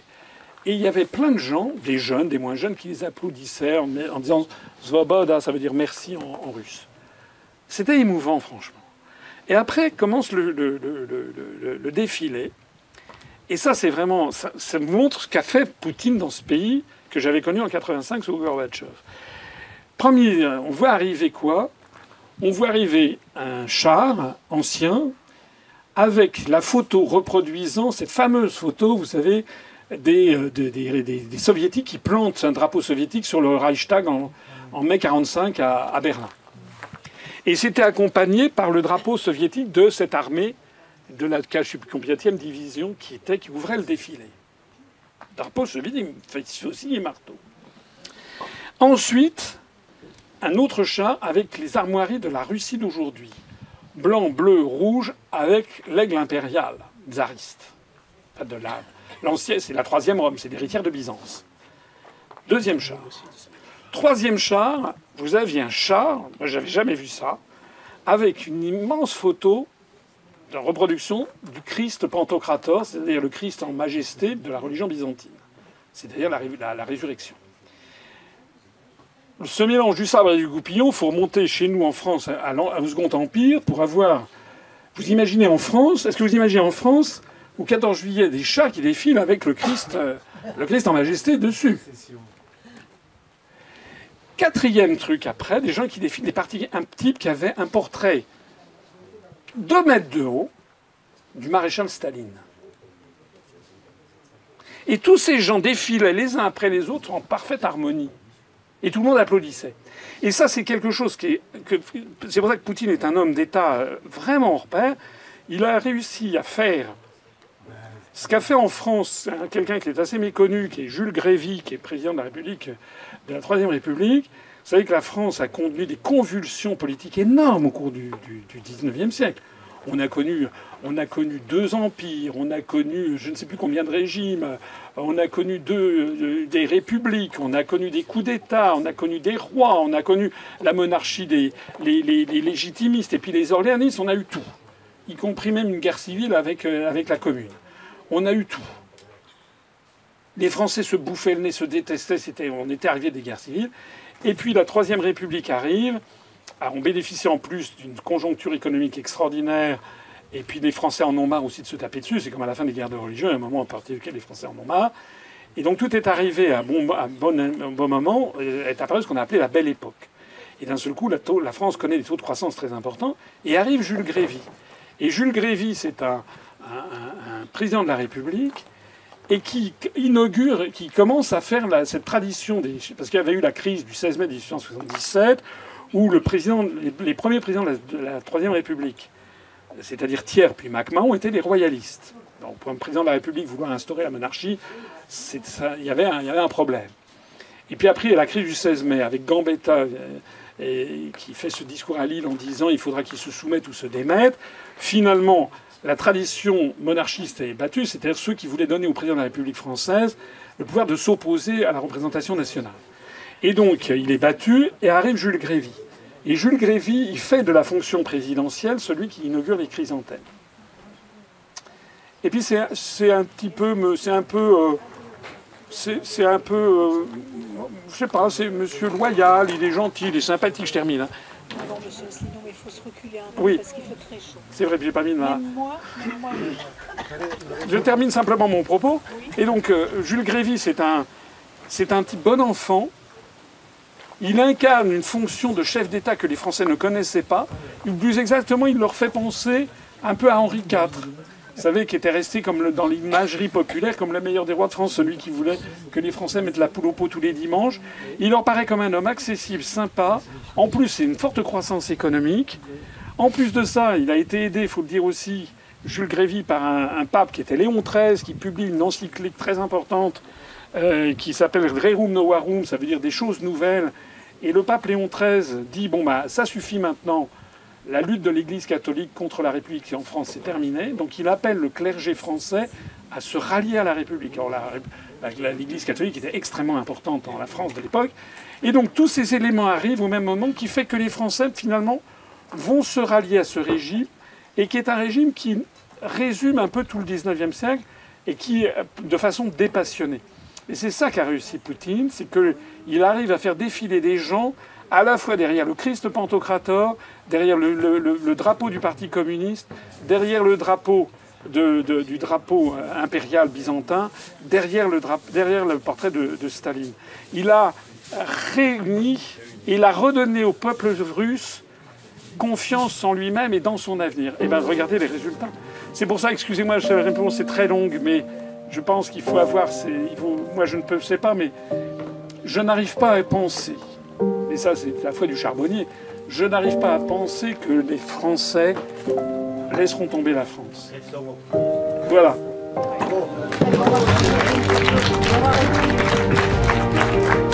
C'est vrai que là, je commence à être...